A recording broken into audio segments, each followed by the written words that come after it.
E você viu, outro dia eu estava lendo aqui um artigo do nosso colega, Ted Baer, que é membro do Inter-American, né? E ele contestando o direito que o Estado de Nova York tinha de legalizar, entre aspas, o casamento gay. Porque ele mostra que isso fere a Constituição, não só fere a Constituição americana, como realiza, né, um dos objetivos primordiais do movimento revolucionário mundial, tal como se expressa ali no capítulo 2 do Manifesto Comunista, quer dizer, a destruição da família. Então, a destruição da instituição familiar é um objetivo permanente, por assim dizer, do movimento revolucionário. Né? Então, o Ted Baer tem toda a razão no que ele está dizendo ali, o artigo está muito bem escrito, formidável, mas eu tenho algo a acrescentar, que depois até eu não vou falar só não, eu vou escrever também. Tá certo? Isso aqui é importante, vocês têm que meter isso na cabeça. Né? Normalmente, quando você vê essas bandeiras levantadas pelo movimento revolucionário, como gaysismo, feminismo, sex lib, o caralho a quatro, entendeu? Sempre aparecem pessoas do outro lado indignadas, defendendo os seus valores e argumentando, e frequentemente até levando a melhor na discussão.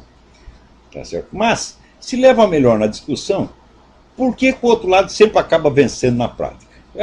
Por um motivo muito simples. Cabeça de revolucionário não funciona como as outras pessoas. Não funciona como ser humano normal. Tá certo?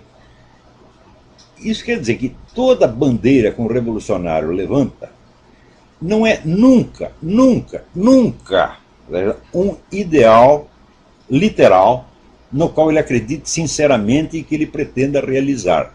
Nunca é isto. Tá certo?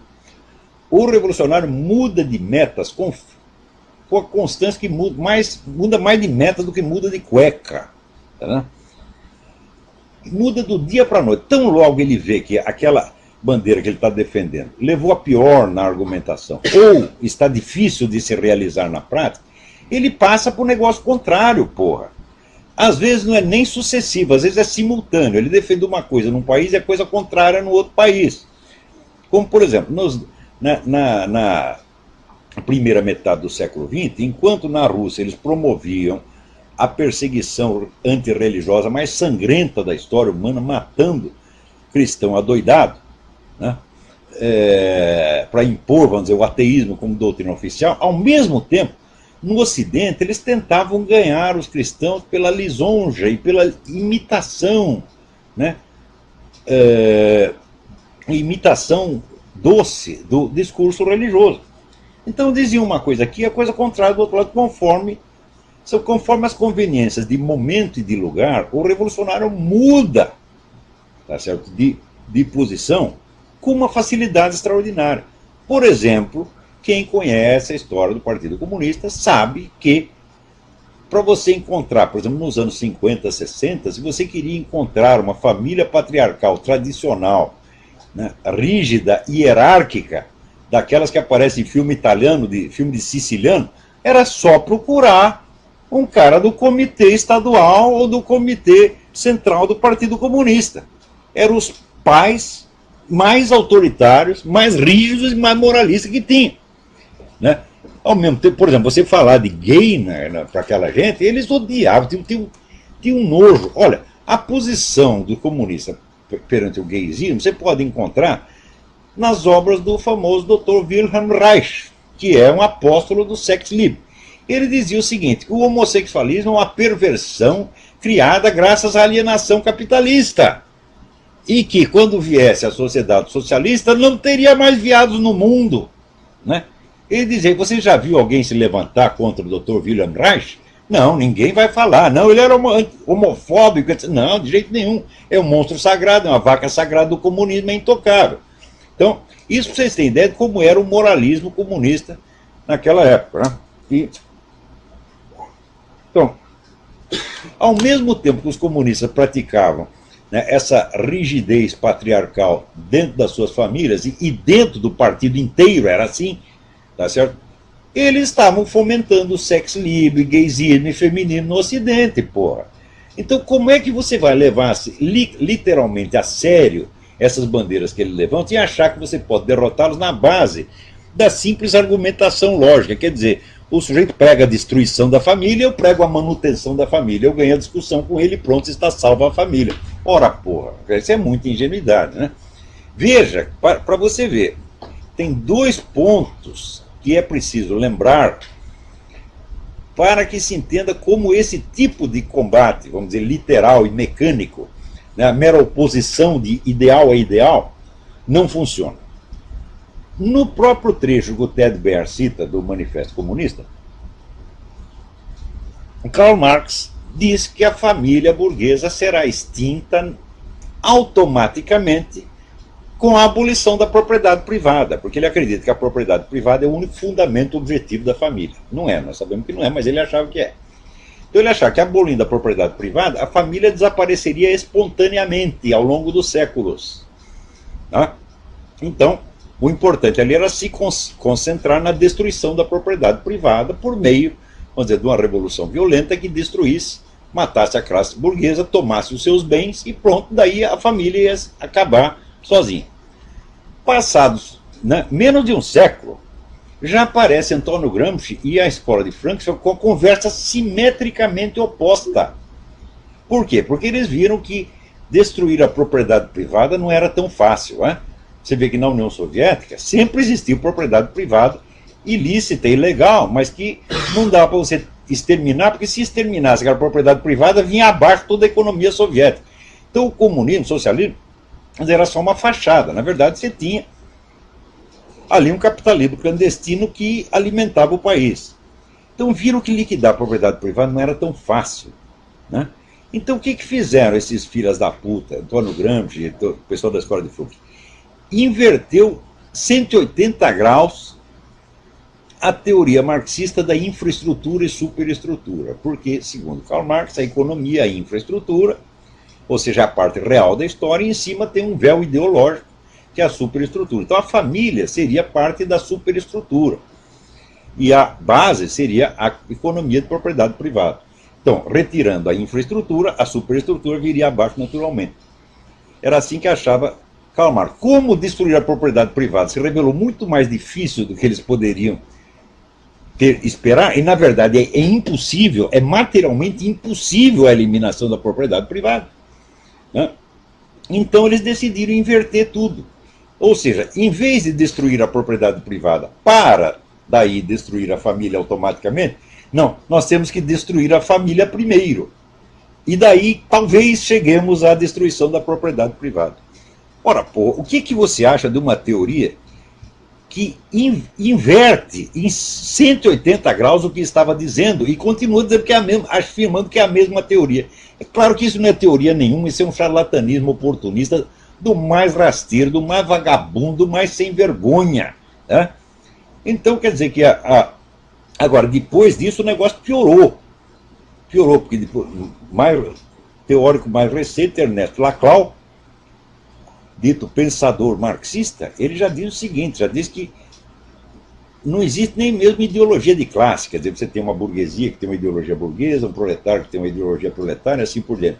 Não, ele diz que o discurso revolucionário, a propaganda revolucionária, cria a classe que vai apoiá-la.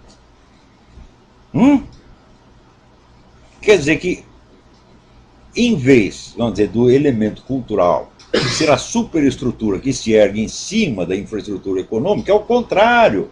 O discurso, a palavra, a cultura, é o fundamento que gera a sua própria base econômica.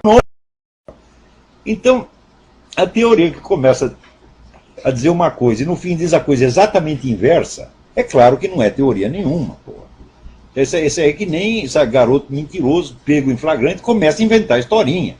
Então, o marxismo é esta merda, minha gente. Tem uma série de pretextos só para os caras ter dinheiro, ter poder, mandar nos outros, tá certo? Poder fazer o que quiser, tá?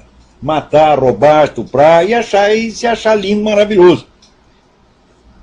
Então, agora, para piorar a coisa, né? Veja, a gente vê em todo o Ocidente pessoas religiosas, bem intencionadas, conservadoras, querendo defender a família. Então faz lá um belo discurso em favor da família e contra a destruição da família, etc, etc. Mas peraí. Será que esse pessoal revolucionário está mesmo destruindo a família?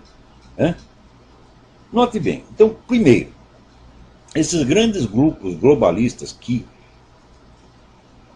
dão dinheiro a rodo para os movimentos esquerdistas, todos eles se constituem de famílias dinásticas, que continuam rigorosamente, patriarcalmente ao longo dos séculos. Vê se os Rockefeller querem dissolver a sua família. Ah, nós vamos tentar aqui novas modalidades de organização familiar, vamos chamar aqui um monte de gay, tá certo? E fazemos aqui uma suruba de 40 homens dizendo que é uma família. Vê se o Rockefeller vai fazer isso. Que nada, meu filho. Educa os filhos direitinho para prosseguir a obra do pai e defender o patrimônio. Se você pegar lá no grupo Bilderberg, com exceção daqueles que são eclesiásticos, católicos, que tem lá também, tá certo? Todos são patriarcas de famílias dinásticas, que jamais permitirão que suas famílias sejam dissolvidas por sexo livre, por gaysismo ou pelo que quer que seja. Mais ainda, gente, eu estava falando agora mesmo da elite comunista, né, que continua no poder, né, na Tchecoslováquia, na Polônia, na Romênia, na Hungria, em todo o leste europeu, né? Apesar da democracia, eles continuam mandando. O sistema é estritamente dinástico, meu filho. Quando o pai fica velho demais, bota o filho no lugar. Então isso quer dizer que essa putada comunista fica com essa conversa de não, vamos destruir a família burguesa porque é opressiva, etc, etc. Mas eles conservam a sua própria família porque sabem que isso é a base da possibilidade da ação histórica, meu filho. É? Se a família se dissolve a cada geração, não é possível ação de longo prazo. Todas as suas ações ficam limitadas ao prazo da sua vida. Tá certo? E tudo que você construiu se perde na geração seguinte. Então isso quer dizer o seguinte, a continuidade da família é um elemento essencial do poder. E quando eles dizem que é para destruir a família, é para destruir a sua família, seu trouxa. A deles não, porra. Então isso quer dizer, isso não é um ideal que eles tenham. Isso é uma conversa mole que inventaram para enganar trouxa. Note bem, que em Roma, já a nobreza romana já sabia disso. Então, dentro da nobreza, vigorava o mais estrito e hierárquico patriarcalismo. O pai tinha tanta autoridade que ele podia mandar matar um filho. Se o filho fosse desleal, podia mandar matar. E não tinha problema nenhum. Agora, os escravos, não era permitido que os escravos casassem e constituíssem família, meu filho. A procriação era feita em gigantescas surubas. Reunia um monte de homem e mulher num negócio do tamanho do estádio do Maracanã e todo mundo comia todo mundo, tá entendendo? E daí ninguém sabia quem era filho de quem. E assim foi durante séculos. Pô. Foi a influência da igreja que conquistou para os escravos o direito de casar. E a partir do momento que podia casar, então naturalmente podia legar sua propriedade aos filhos. Então quer dizer, a família sustentava a propriedade e não ao contrário, como dizia essa besta do Karl Marx.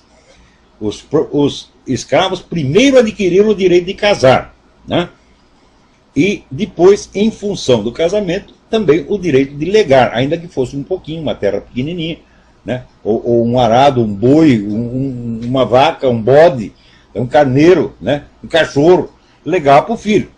Então aí começaram a ter algum poder, começaram a ter direito de voz e voto, que fez então, vamos dizer, do campesinato medieval uma força política tremenda, capaz de aterrorizar. Às vezes quando o campesinato se revoltava, toda a nobreza ficava aterrorizada. Tem até um filme muito interessante que chama O Tirano da Aldeia, Michel Kohlhaas. É tirado de uma história de Heinrich von Kleist, do sujeito que primeiro inventou o pedágio. Porque hoje não está tão acostumado a pagar pedágio, você passa numa estrada, paga 10 pedágios, né? O cara inventou, um proprietário de terra inventou o pedágio e lá vinha então o camponês trazendo seu cavalinho, né? Os caras, tem que pagar. Não pago. Daí tomaram os cavalos dele. Ele disse, tomaram meus cavalos. Daí ele armou uma encrenca, começou a tocar fogo em tudo, aterrorizou metade da Alemanha. Isso era, então, já o campesinato medieval, que tinha consciência de seus bens, consciência dos seus valores, que ele pretendia legar aos seus filhos. Isso tudo começou com a família. Então significa o seguinte, Continuidade familiar é poder, sobretudo é poder de ação a longo prazo. Então, os nobres, os senhores, os doutores, os ricos sempre souberam disso, então conservam suas famílias. Conserva sua família e convence o outro. Ô idiota, aqui ó, seu pai está te oprimindo, você destrói a família, né? Leva lá um monte de puta, põe dentro de casa, diz que é sua família, faz uma suruba, né? Chama aí a turma da parada gay e diz que é família, né? Pega lá a sauna, né? Antigamente tinha a sauna do Hotel Danúbio, que era famoso, tem um aluno meu que ia lá e dizia, hoje dei para 40 homens. Né? E, então a sauna do Hotel Danúbio vira o quê? Uma família. São novas modalidades de estrutura familiar, como falam esses patetas da USP, da PUC, esses vagabundos que vocês pagam com dinheiro público para botar merda na sua cabeça, porra, para te ensinar o contrário do que acontece. E você ainda chama de senhor doutor. Né? Então, os ricos, os poderosos, inventam essa conversa para enganar vocês. Dissolva a sua família, seja livre. Seja livre quer dizer, desvincule-se da instituição familiar, tá sendo onde tem um pai que pode te legar propriedades, no mínimo vai te legar um nome, vai te legar o fruto dos seus esforços, e se transforma num átomo solto, né, que hoje está indo para a cama com a fulaninha, amanhã com a outra fulaninha, e depois com o fulaninho, e depois com o cachorro, com o gato, com o bode, com o que você quiser, tá certo? E daí você fica sem esse substrato familiar, sem o seu apoio familiar, e você vira mais um átomo solto, enquanto nós aqui somos a força organizada. Quer dizer, a força organizada, unificada, constante, contra um monte de mosquitinho solto no ar. É isso que eles querem, porra! Então você defender, teoricamente, a instituição da família não significa nada, porque você não está discutindo com um idealista utópico que acredita no que está falando. Claro que no movimento revolucionário sempre tem os idiotas úteis que acreditam. Mas os chefes, os líderes, os ideólogos nunca acreditaram nessa porra. Né? Você vai me desenganar que Herbert Marcuse, Max Horkheimer, tá certo? Theodor Adorno acreditavam nessa pataquada, mas o que é isso? Você já viu Max Horkheimer e Theodor Adorno participar de uma suruba? Mas nunca. Tinham suas famílias organizadinhas, cuidavam dos seus bens. Aliás, Max Horkheimer, que vivia falando da exploração capitalista, era o maior explorador capitalista, pagava salário de fome para todo mundo que trabalhava no instituto lá de Frankfurt.